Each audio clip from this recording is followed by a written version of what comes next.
Bismillahirrahmanirrahim. Assalamualaikum warahmatullahi wabarakatuh.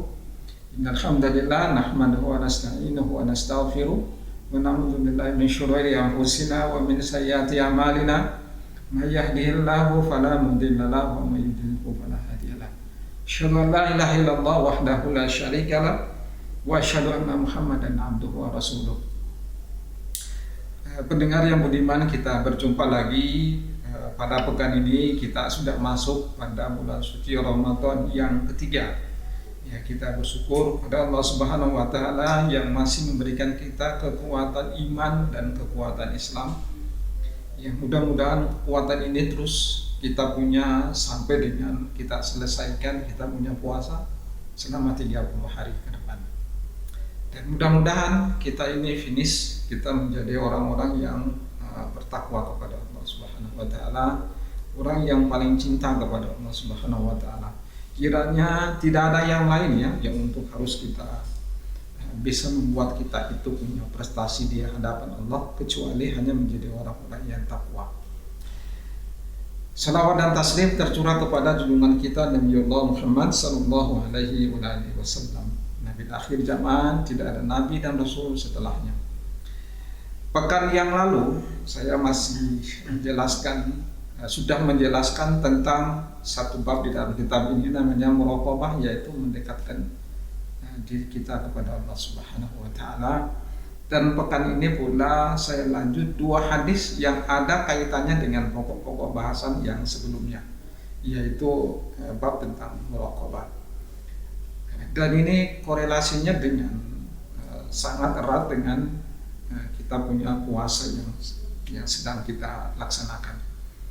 Dan kita tahu bahwa puasa ini kan kita menjadi orang-orang yang takwa kepada Allah Subhanahu wa taala, artinya orang yang paling dekat dengan Allah Subhanahu wa taala. Jadi di dalam ayat Al-Qur'an Allah Subhanahu wa taala berfirman, "Wa idza sa'alaka ibadi anni fa inni qarib." Dan jika hamba-hambaku itu bertanya tentangku kepada Muhammad, fa inni qarib, bilang saja, katakan mereka, saya ini paling dekat. Nah, itu artinya Allah tidak akan pernah jauh dari kita. Yang senantiasa kita jauh, kita saja yang jauh kepada Allah. Tapi intinya Allah tidak pernah jauh. Jadi siapapun yang mau dekat dengan Allah, pasti dia termasuk orang-orang yang paling mulia dan orang-orang yang bahagia nanti di yaumil akhir. Baik, dua hadis yang kita bahas pada hari ini, yaitu dari Abi Ya'la Syada'id bin Aus radhiyallahu anhu. Ini Nabi sallallahu alaihi wasallam, al-kayyisu man dana nafsahu wa amila lima ba'dal maut. Dikata Rasulullah, orang yang paling cerdik adalah orang yang dia berbuat dan dia ingat matinya. Jadi berbuat sesuatu tapi dia ingat matinya. Oke, saya kasih contoh misalnya, kenapa sih kita berpuasa? Ya karena memang ada hari akhirnya, begitu. Karena memang ada besok-besoknya. Itu apanya besoknya? Matinya kita. Makanya kita puasa, jangan puasa ikut-ikutan, gitu. Jangan puasa karena kebiasaan. Jadi ini kadang-kadang ada fenomena yang biasa kita lihat pada bulan puasa. Kalau bulan puasa 1, 2, 3 atau 10 atau 1 minggu hari pertama itu masjidnya full. Tapi nanti setelah itu mulai masjid-masjid mulai ditinggalkan. Sebenarnya ada apa sebenarnya? Jadi memang ya begitulah, orang yang pandai itu adalah orang yang melakukan sesuatu dan dia ingat matinya. Kalau orang itu sudah melakukan sesuatu dan dia ingat matinya, itu tetap dia akan dekat dengan Allah. Dia akan betul-betul ingin hidupnya itu mulia di sisi Allah Subhanahu wa taala. Dia ingin memperbaiki hubungannya dia dengan Allah Subhanahu wa taala. Ya, jadi wal ajizu man atsba'a nafsahu hawaha wa tamanna 'ala Allahil amani. Dan orang yang paling lemah adalah orang yang mengikuti hawa nafsunya. Dan dia hanya mengharapkan pertolongan Allah. Nah, kalau Allah itu bisa tolongnya. Nah, ini yang kadang-kadang kita keliru ya. kita ini tidak mau beribadah kepada Allah, tapi mau terus ditolong sama Allah. Nah, ini yang keliru. Nah, jadi memang hadis ini menjelaskan sih gimana orang yang paling pintar, yang cerdas, dan orang yang paling lemah.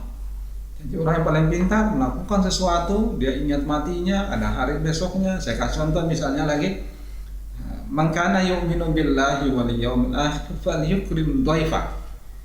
Barang siapa yang beriman kepada Allah dan hari akhir, maka muliakan tamunya. Dan kenapa dia muliakan tamu? Karena ada Allah dan hari akhir. Jadi kata Rasulullah SAW, tabassumuka fi wajhi akhika laka sadaqah. Senyum di hadapan saudaramu itu adalah sedekah. Kenapa orang harus senyum di hadapan saudaranya? Ya karena dia ingat besok-besok ini ada hari akhir. Dan senyum di hadapan saudaranya itu adalah ibadah yang paling besar. Sedangkan orang yang paling lemah dikatakan oleh Rasulullah wal azizu, ya, man asba'a nafsahu hawaha, orang yang terus mengikuti hawa nafsunya. Jadi, ya, hawa nafsu ini kalau dijelaskan di dalam ayat yang lain, inna nafsa la'ammaratun bisu. Nah, sesungguhnya nafsu itu dia dorong, ya. Dia dorong orang supaya untuk melakukan pekerjaan yang jelek, yang disebut dengan nafsu kejelekannya. Jadi hati-hati dengan kita punya hawa nafsu, ya, keinginan yang sifatnya duniawi yang terlalu banyak. Ingat, hati-hati, itu akan mendorong kita untuk kita lupa kepada Allah Subhanahu wa taala.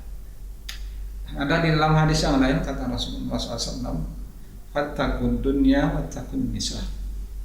Ya, hati-hati kalian dengan masalah dunia, karena memang dunia itu, masalah dunia itu dua, bukan hanya masalah materi, ya. Di dunia itu bukan hanya masalah materi, bukan hanya masalah harta, bukan hanya masalah jabatan, tapi masalah dunia itu diantaranya serakah, rakus, semangat betul-betul untuk masalah dunianya, itu juga masalah dunia. Dan itu harus hati-hati, karena itu nanti yang akan menjebak kita untuk kita jauh daripada Allah Subhanahu wa taala. Ya Allah, kalau saya tidak bisa bayangkan kalau seandainya, ya, terus kita kompak, ya, kita punya nafsu untuk cinta dunia, besok-besok kita akan diminta pertanggungjawabannya. Nah, di dalam surah Al-Qariyah Allah Subhanahu wa taala berfirman, wa amma man khaffat mawazinuhu fa huwa fi 'ishatin fa ummuhu hawiyah. Barang siapa yang ringan timbangan kebaikannya, fa ummuhu hawiyah, dia itu akan digiring ke neraka hawiyah. Ada kebaikannya cuma sedikit. Nah, jadi jangan tanggung-tanggung kalau kita itu berbuat kebaikan, berbuat sebanyak-banyaknya. Jangan berbuat sedikit-sedikit. Dan memang ada dalam Al-Quran, ada kebaikannya sedikit tetap digiring kemana? Neraka hawiyah. Jadi ada satu neraka yang itu juga orang berbuat baik, tapi tidak cukup dengan kebaikan itu, maka dia digiring ke neraka hawiyah. Nah, hadis yang terakhir dari Abu Hurairah radhiyallahu anhu, qala Rasulullah SAW, min husnil islami mar'i tarkuhu ma la ya'nihi. Min husnil islamil mar'i, setengah dari kebaikan, ya, tarkuhu ma la ya'nihi, yaitu dia meninggalkan hal-hal yang tidak ada manfaatnya.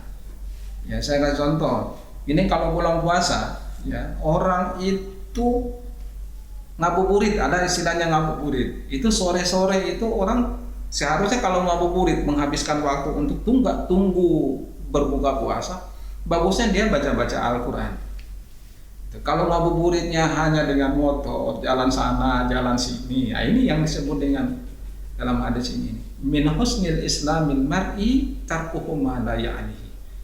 Tanda baiknya Islamnya seseorang itu apabila dia meninggalkan hal-hal yang tidak penting. Jadi bulan puasa memperbanyak kita baca Al-Quran, ya. Menghabiskan waktu kita ngabuburit itu dengan baca Al-Quran. Subhanallah, kalau misalnya dia bisa tamatkan Al-Quran dalam bulan puasa ini 2 kali tamat, jajid dan hasan, bagus.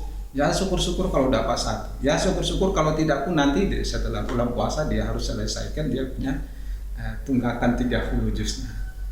Jadi ada yang lain, kadang-kadang kita ngobrol sampai malam.